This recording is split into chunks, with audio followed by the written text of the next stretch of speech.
허리 어깨 무릎 목 쌩쌩 자세. 무엇이든 물어보세요. 자생한방병원 척추관절 상담소입니다. 안녕하세요. 저는 자생한방병원 한의사 김노현입니다. 네, 안녕하세요. 자생한방병원 한의사 고원일입니다. 원장님, 요즘에 할바, 할마란 말 들어보셨나요? 처음 들어보는데요. 예, 요즘에 저도 육아에 신경을 쓰다 보니까 이런 얘기를 듣는데요.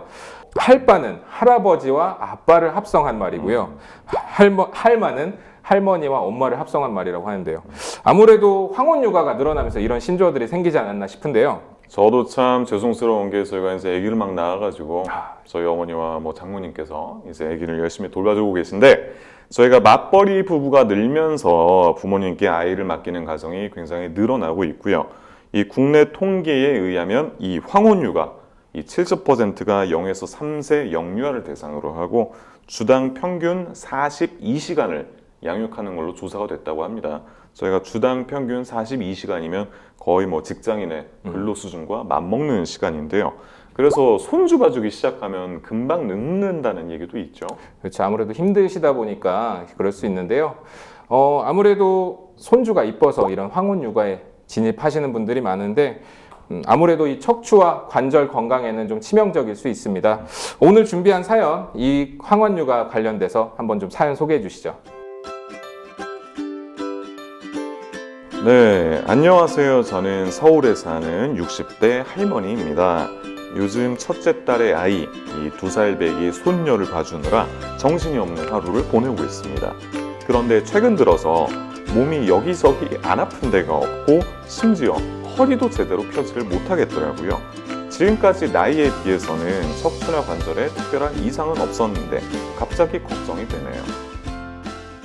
네, 오늘 사연 보내주신 분은 전형적인 황혼 육아의 경우 같은데요. 이런 걸 보고 또 신조어가 있습니다. 진료는 안 보고 신조어만 공부하시니까. 아, 네. 아이를 키우다 보니까 아무래도 관심이 많아지는데요. 이런 걸 보고 손주병이라고 한다네요. 오늘 주인공 분처럼 이런 손주병, 즉 황혼 육아에 의해서 척추나 관절에 통증이 오는 경우가 많은데요. 심지어 진료실 오실 때 아이를 데리고 오시는 경우도 있고요. 아니면 어린이집에 맡겨놓고 병원부터 찾으시는 경우도 많은데요. 아무래도 육아를 하면서 좀 통증이 증가되는 경우가 많겠죠. 네, 그래서 사실 저도 너무 죄송스럽지만 저희가 60, 70대에 육아를 한다는 거는 어떻게 보면 시한폭탄, 이거를 몸에 안고 감당하시는 거라고 볼 수 있겠고, 허리나 무릎 관절뿐만 아니라 어깨 그리고 손목에 건초염, 손목 터널 증후군 이런 것도 덤으로 따라오기도 합니다.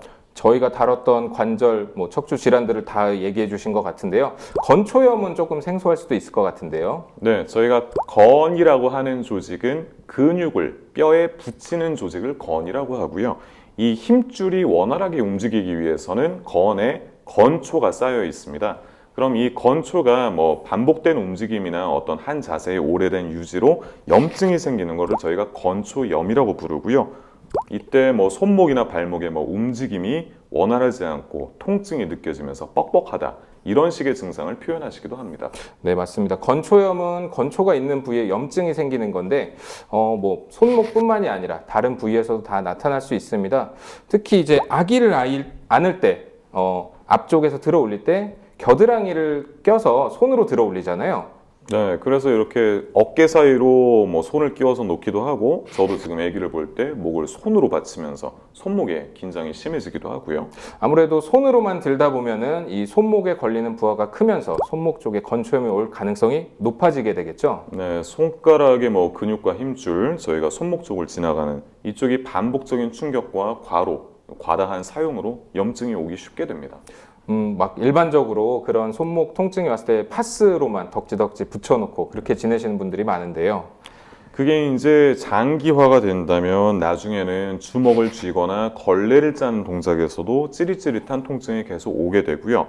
무거운 걸 들 때에도 손목 부위가 붓거나 딱딱해지는 그런 증상이 나타나기도 합니다.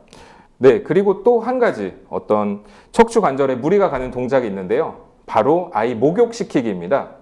네, 이게 신생아가 5kg 내외라고 하더라도 저희가 힘도 장난이 아니고 쪼그리고 앉아서, 특히 아기가 작다 보니까 목과 등, 허리부터 무릎, 어깨까지 안 아픈 데가 없거든요.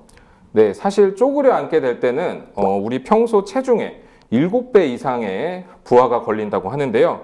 가뜩이나 좀 무릎이 안 좋을 수 있는 어르신들에게는 더 치명적일 수가 있겠죠.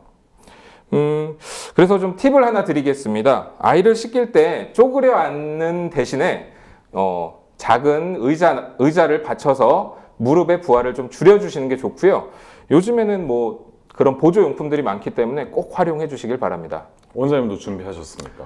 예, 당연히 잘 사용하고 있고요. 요즘 젊은 분들은 많이들 활용을 하시는데 어르신들은 좀 이런 정보가 부족한 경우가 있거든요. 그런 걸 잘 준비하는 게 좋을 것 같습니다. 네, 그리고 요새는 이제 아기 띠를 활용을 많이 하시는데 이제 허리를 숙이고 저희가 띠 없이 아기를 들게 된다면 이 디스크에 가해지는 압력이 무려 2.5배까지 달할 수 있습니다.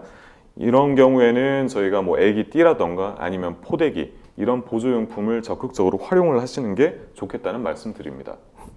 네, 그러면은 이렇게 건강을 챙겨가면서 육아를 할 수 있는 방법이 또 뭐가 있을까요? 일단 포대기와 아기띠는 방금 말씀을 드렸고 제가 최근에 느낀 거는 이 수유 쿠션 저희가 수유를 할 때에도 단순히 이제 팔로만 지탱하면서 어깨 쪽에 힘이 무리하게 가는 것보다는 아이를 받쳐놓고 수유하시는 게 굉장히 좋겠다는 말씀을 드리고요.